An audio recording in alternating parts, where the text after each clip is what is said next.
নমস্কার বন্ধুরা, আমি শর্মিষ্ঠা। শর্মিষ্ঠা কিচেনে সবাইকে স্বাগত।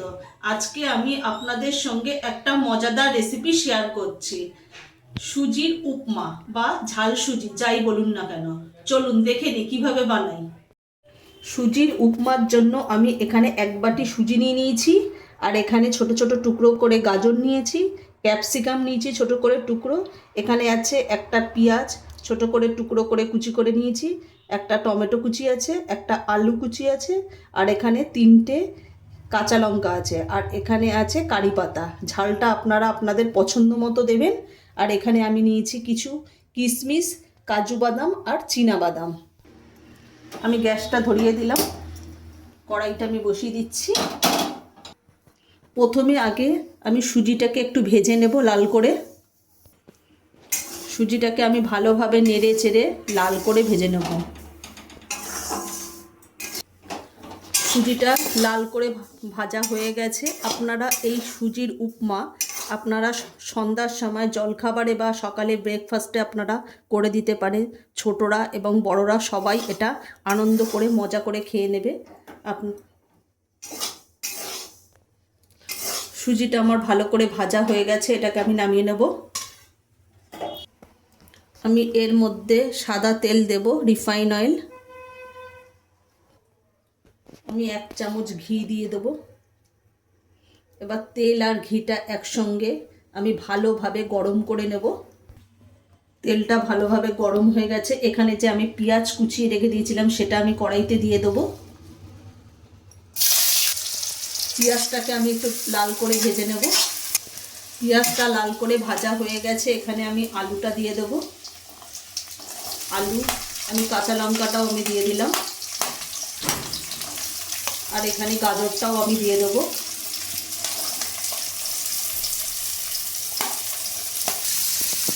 আলু আর গাজরটাকে আমি ভালো করে লাল করে ভেজে নেব।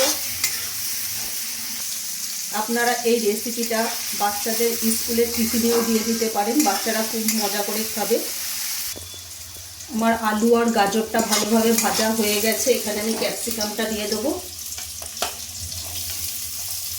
আপনারা যেই সব সবজি খেতে ভালোবাসেন আপনারা সেগুলোও দিতে পারেন, কোনো অসুবিধা নেই। আর এটা বাচ্চাদের স্বাস্থ্যের পক্ষে খুবই ভালো।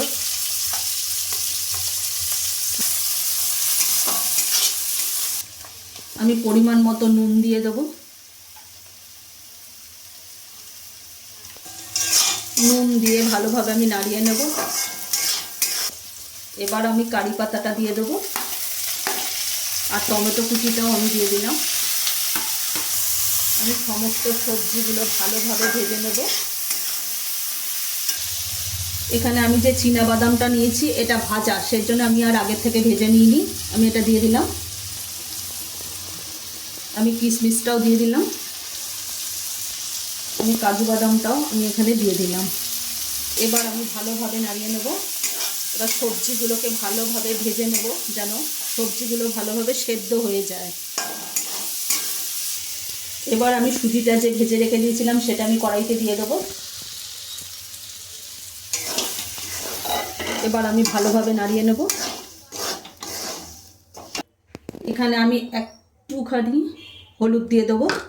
এবার আমি ভালোভাবে নাড়িয়ে নেব। এখানে বেশি হলুদের দরকার নেই, অল্প 1 ফোঁটা হলুদ দিলেই চলবে। আমি এখানে 1 চামচ চিনি দিয়ে দেবো।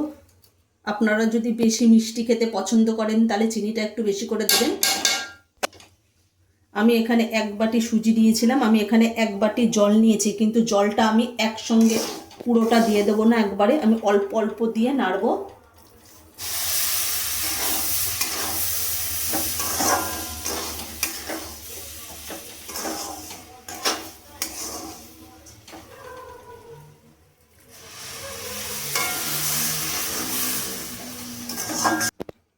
আমার সুজির উপমা একেবারে রেডি, বা ঝাল সুজি যাই বলুন না কেন একেবারে রেডি হয়ে গেছে। এবার আমি নামিয়ে নেব।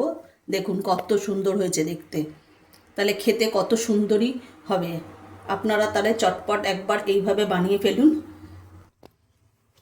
আমার সুজির উপমা একেবারে রেডি, আর আপনারা এইভাবে একবার অবশ্যই বাড়িতে বানিয়ে খেয়ে কমেন্ট করে জানাবেন যে আপনাদের কেমন লাগলো। আজকে যদি আমাদের এই রেসিপিটা যদি ভালো লেগে থাকে তাহলে লাইক, কমেন্ট, শেয়ার এবং সাবস্ক্রাইব করতে ভুলবেন না। আর অবশ্যই বাড়িতে বানিয়ে খেয়ে দেখবেন।